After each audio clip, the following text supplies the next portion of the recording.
Sir पर तगाड़, हाथ में फावड़ा थामे इन मजदूरों ने न जाने कितने घर बनाए होंगे, कितनी इमारतों की नींव डाली होगी।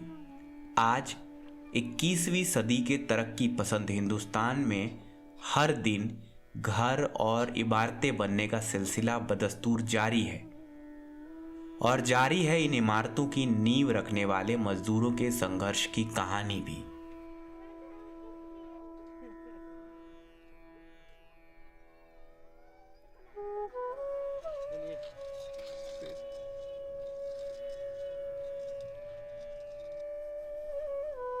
कहते हैं बुनियाद कमजोर हो तो इमारत भी कमजोर होती है।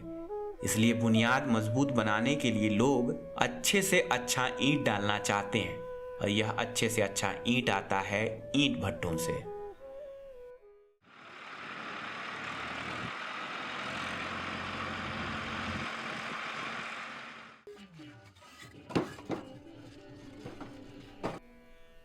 कई बार सड़क पर चलते हुए हम मीनार नुमा ईंट भट्टों की ऊंचाई में इन ईंट भट्टों की नींव यानी ईंट बनाने वाले इन मजदूरों पर गौर नहीं करते, पर करीब से देखें तो इन भट्टों में काम करने वाले मजदूर की जिंदगी हमारे और आपके जैसी नहीं, बल्कि उनकी जद्दोजहद हमसे कहीं अलग है। ये मजदूर लगातार दूसरे गांव कस्बों से पलायन कर पुश्त दर पुश्त ईंट भट्टों में मजदूरी करते आ रहे हैं, और मानसून के दिनों में वे अपने गांव और घरों को लौट जाते हैं, जिससे ना तो उनके बच्चों को अच्छी शिक्षा मिल पा रही है, ना किसी सरकारी योजना का लाभ। ऐसे में उनके पास जी तोड़ मजदूरी के सिवा और कोई चारा नहीं बचता है। इन्हीं मजदूरों को उनका हक दिलाने और समाज की मुख्य धारा से जोड़ते हुए सरकार द्वारा चलाई जा रही विभिन्न योजनाओं का लाभ दिलाने के लिए हम यानी नींव की ईंट फाउंडेशन ने संकल्प लिया है कि हम इन मजदूरों को शिक्षित कर समाज में उनका स्थान और उनका सही हक दिलाएंगे।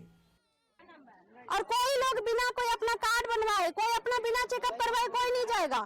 आप अपना अपने बच्चे का सबका चेकअप जरूर करवाइए। इसी संकल्पना के साथ आगे बढ़ते हुए जिला प्रशासन रोहतास ने भी फाउंडेशन का भरपूर सहयोग किया है। जिला प्रशासन तथा नींव की ईंट फाउंडेशन के जुड़ाव से स्वाभिमान परियोजना बना तथा इस परियोजना के अंतर्गत अक्षर लर्निंग सेंटर की स्थापना की गई।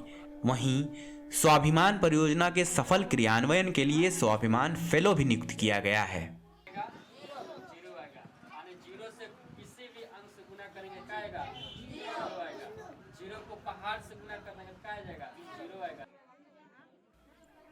रोहतास जिले के लगभग 150 ईंट भट्टों में हमने जिला प्रशासन के सहयोग से 12 ईंट भट्टों के समूह को चुना और यहीं से हमारा सफर शुरू हुआ।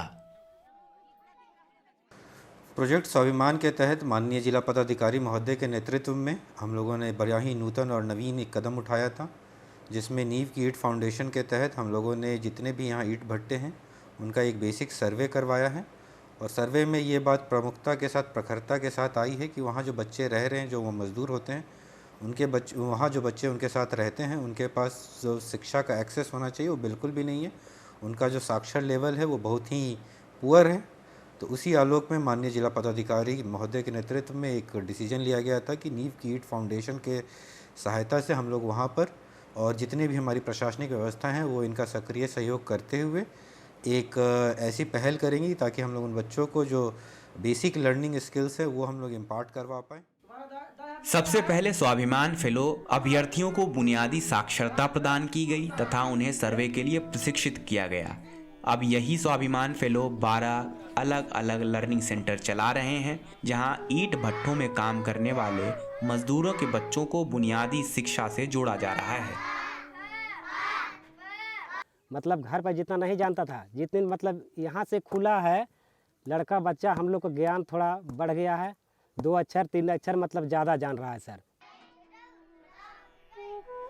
बच्चों में शुरुआती समझ विकसित होगी तो उन्हें कोई बिचौलिया बेवकूफ़ नहीं बना सकेगा। इसके अलावा बच्चों में समझ विकसित की जा रही है कि वह ईंट भट्ठों में मजदूरी के इस चक्र से कैसे आगे बढ़ें और अपने जीवन की असीम संभावनाओं की तलाश करें। तो आइए हम सब भी मिलकर समाज के इन दबे कुचले और गरीब मजदूरों को मुख्य धारा से जोड़कर उनके चेहरे पर मुस्कान लाने में अपना सहयोग करें।